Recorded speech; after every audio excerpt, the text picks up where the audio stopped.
Saudara, dalam kegiatan kunjungan kerjanya, Dr. Muhammad J. Wartabone sebagai anggota DPD MPR RI asal Sulawesi Tengah menghadiri langsung pertemuan akbar keluarga Sayyid Aqil Al-Mahdali, ulama Sulawesi Tengah tahun 1860. Kunjungan kerja ini dilaksanakan langsung di Masjid Arab Al-Amin, Wani 2, Kabupaten Donggala. Anggota DPD MPR RI asal Sulawesi Tengah, Dr. Muhammad J. Wartabone melakukan kunjungan langsung ke Masjid Arab Al-Amin, Wani 2, Kabupaten Donggala, Sulawesi Tengah. Dalam kunjungannya kali ini, Muhammad J. Wartabone menyelenggarakan pertemuan akbar keluarga Sayyid Aqil Al-Mahdali, ulama Sulawesi Tengah tahun 1860.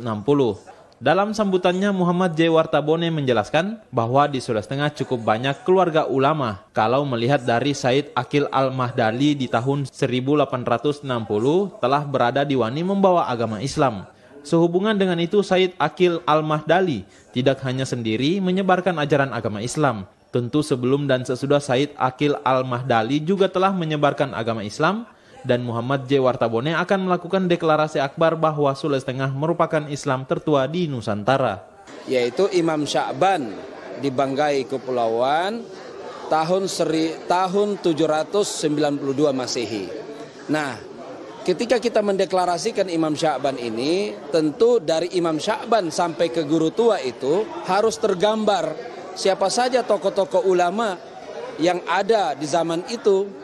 Dari tahun 792 sampai 1930. Ya, di situ harus tergambar. Nah, itulah sebabnya sehingga saya sebagai anggota DPD Republik Indonesia mengkonsolidasikan di tengah-tengah keluarga agar hal ini tidak hanya diinginkan oleh saya misalnya, tetapi ini juga menjadi keinginan kolektif.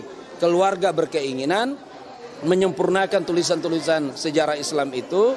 Kemudian saya berharap pemerintah daerah menetapkan Sayyid Aqil Al-Mahdali ini sebagai cagar budaya situs yang harus dijaga, yang punya nilai. Ketua Bidang Penelitian Sejarah Dr. Halyadi Sadi menuturkan bahwa pihaknya telah melakukan penelitian ulama Islam di Lembah Palu. Sayyid Aqil Al-Mahdali hidup di akhir abad ke-19 di Wani. Beliau merupakan warga kenegaraan Arab yang tinggal di Wani hingga menghabiskan masa hidupnya. Jejak-jejak peninggalan beliau cukup banyak, diantaranya Masjid Arab Al-Amin yang dibangun oleh cucu Sayyid Aqil Al-Mahdali, yaitu Sarifah Isah di tahun 1906, dan jejak peninggalan kedua yaitu kuburan Sayyid Aqil Al-Mahdali yang berada tidak jauh dari Masjid Arab Al-Amin, tepatnya di pinggir pantai Wani 2. Beliau ini adalah Sayyid Aqil Al-Mahdali, peletak Islam, peletak dasar Islam ilmu pengetahuan. Karena beliau mengajarkan tentang akhlak di dalam rumah tangganya dan tetangganya. Kemudian beliau juga mengajarkan tentang bagaimana ekonomi Islam dijalankan. Karena beliau ini sebagai pengusaha kelapa di Malambora ini. Nah, sebagai pengusaha kelapa, beliau juga membawa kelapa itu sampai ke Singapura, ke Jawa dan ke Singapura. Jadi tradisi ekonomi Islam di Malambora ini sangat-sangat kuat.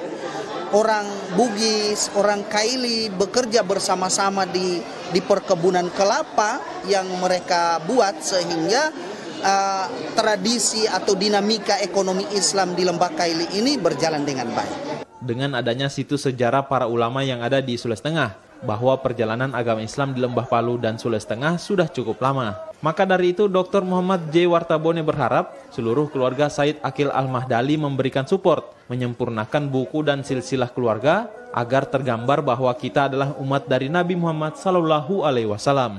Dari Palu, Eko Syah Karim, TVRI Sulawesi Tengah melaporkan.